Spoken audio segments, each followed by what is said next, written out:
I've just finished up a week here at one of my favourite hotels on the international circuit, the Radisson Blu Hotel 1882. Now I'm heading to Monaco, I'll shoot the race, and then on Tuesday I'm heading home to Australia. Of course, you're invited to join me on my travels.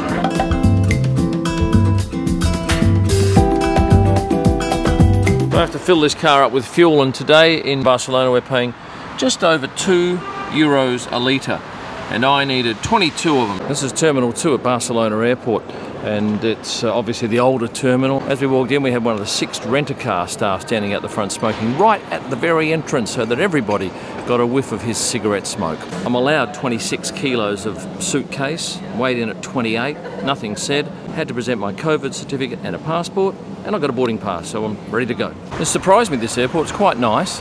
Lots of shops, not all of them open, but plenty to eat, bright and airy, and quite a long walk between different gates. Beware of that. This is the only lounge in Terminal 2, and it's not available to Easyjet passengers. It's available to those who have a priority pass, which I get with a Citibank credit card. Nice lounge, really calm, not too many people in here.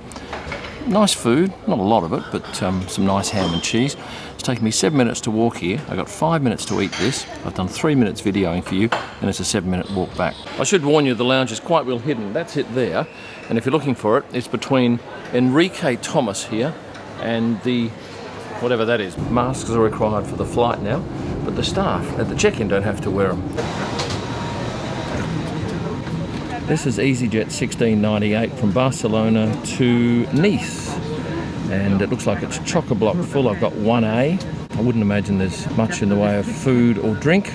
Scheduled departure is 19:35 and arrives at 20:55. Less than an hour from Barcelona to Nice. Baggage is coming out on the carousel now, and it's probably about, I'm thinking, 45-minute drive to Menton, where I have a nice apartment for a week. So I'm in France now. This is Menton, or as we would say it, Menton, and I've got this beautiful apartment that overlooks the ocean with this magnificent balcony outside, although it's dark tonight. A little bit tricky seeing it, but this is what it looks like in the morning. Pretty impressive.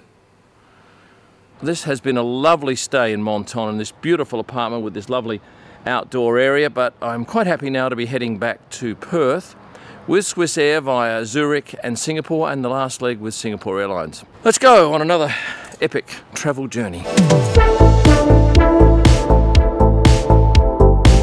Well, that was quite a lengthy drive from Menton to the Nice airport, but finally here. Cars drop back, but I must say, this rental car place is an absolute shocker.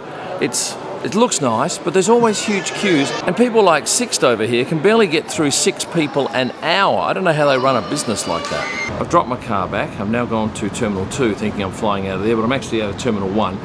But it's only a 2-minute trip on the tram. That was an exceptionally quick check-in, and all I was asked for was a digital passenger declaration form, which is an online thing you have to do to get into Australia.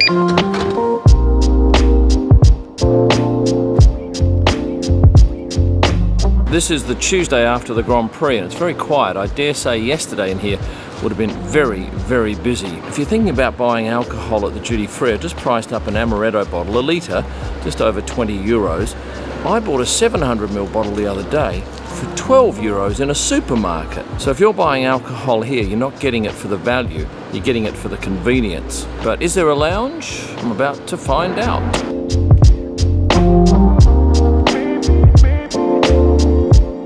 If you're travelling Swiss business class, you can use this lounge. I really like this area here with all the books.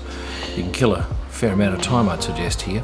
But it's got food, drink up the other end, nice surrounds, hardly anybody in here, although I suggest that is an anomaly, because it is a priority pass lounge. It services a number of airlines, and you can actually pay per visit if you wish to come in.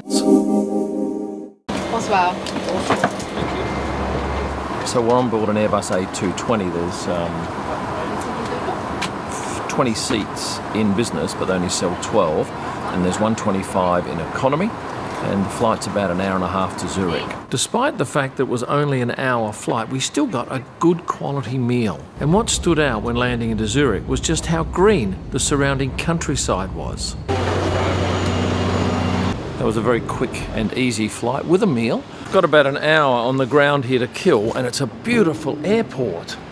It's so slick and there's no one here. So I'll find the lounge and show you through that. I think it's just here to my left. Is that the lounge?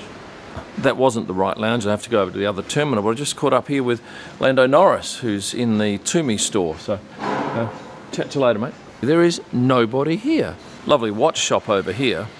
They don't sell Rolexes though. And of course, if you want to watch, this is where they're all made in Switzerland, most of the good ones anyway. Now it's off to Gates E, where there's a nice lounge, that woman told me. How good is this? I'm actually in the airport, but I'm out on a terrace overlooking the runways. And I can't remember the last time I was able to do that at an airport. We're now queuing up to present our documents for getting into Australia. There's only one. It's some sort of form that I filled out online, and they're going to want to see it up here, but they've got 4 separate desks, and depending on where you're going, you have to go to one of those desks. That was pretty quick. I had to provide my passport, my boarding pass, and my digital passenger declaration. And then the guy asked for my baggage tags. It took a few minutes of digging around in my bag here, but I did produce the baggage tag and I was waved on. I'm not sure how full this flight's going to be. It doesn't look that busy, and it's a big aircraft, so I'm hopeful that it's not that busy. But I'm very impressed with this airport. The food up there was great. I had a pasta, very nice service. Breitling are obviously very big here in this country because they've got a big display up there. Didn't have a drink, didn't have time, but I did take some pictures of the plane's landing because luckily I had my 600mm lens, and that's a very rare chance I get to photograph planes coming into land without glass in the way.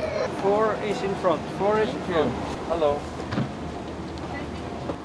This is row 4 in business class here. It's a Boeing 777-300ER extended range, and the business class is 222, which is nowhere near as good as 121. However, the one plus is you get a lot more room down here for your feet, so when you're sleeping, they're not squashed.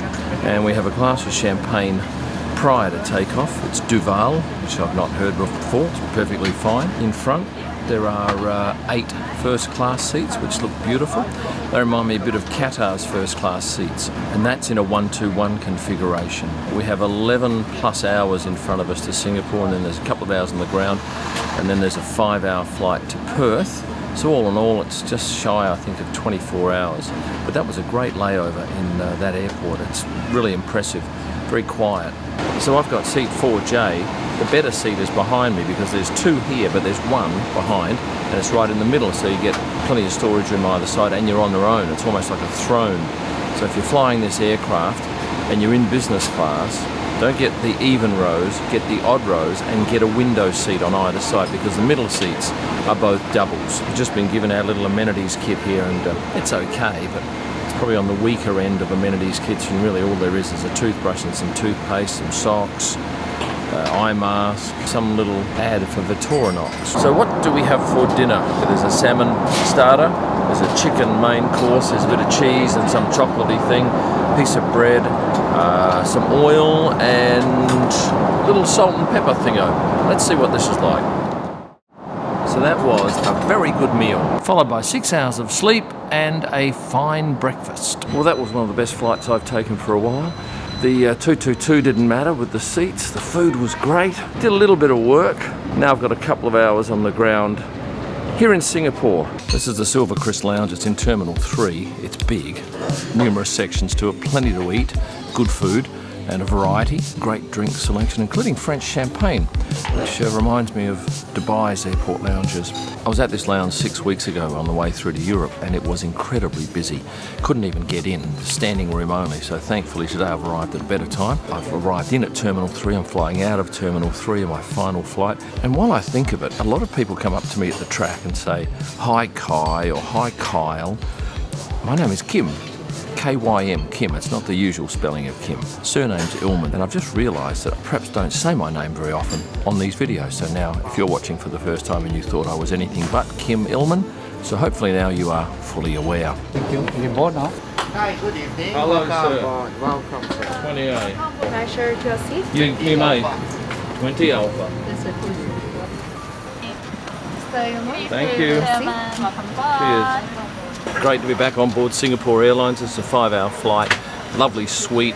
Hasn't got as much leg room down the bottom as the one I've just come off, but this is an early evening flight, so I don't need any more sleep. So I'll spend this whole flight editing another video that you'll hopefully have watched prior to watching this one. It's been about 6 weeks since I left Australia, and last year of course I had to stay away 286 days. So this is great, being able to go back home occasionally throughout the season. The highlight of this 6-week leg, photographing Checo in the pool last Sunday in Monaco, because it's such a rare thing to be able to do. He was pumped. There was only about 8 photographers up there, and if you haven't seen the video I did about that, go back and have a look. I think it's titled "Why the Monaco GP's Future is in Doubt." From seat 20A, it is now time to enjoy the beautiful Singapore Airlines chicken satay sticks. And I've also got a Singapore Sling. Now, I've not had one of these before, and it's pretty good. There's no doubt flying with Singapore Airlines is really quite joyful. 20 minutes away from landing into Perth. It was a good meal.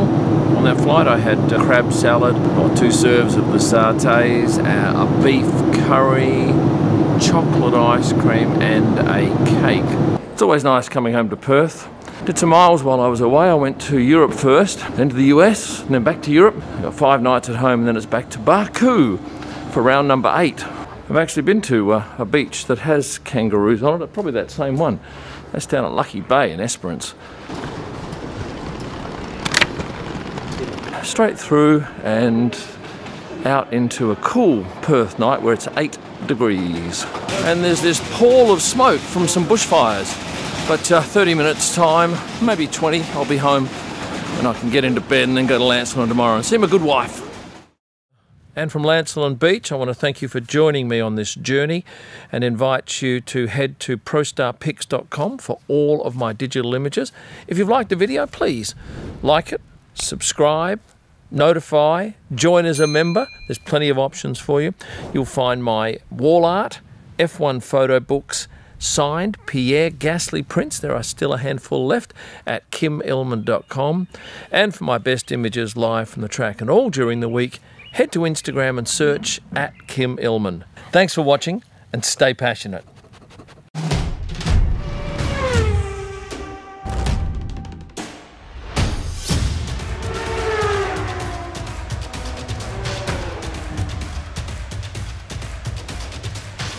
It is now time to enjoy the beautiful Singapore Airlines. What are these things called?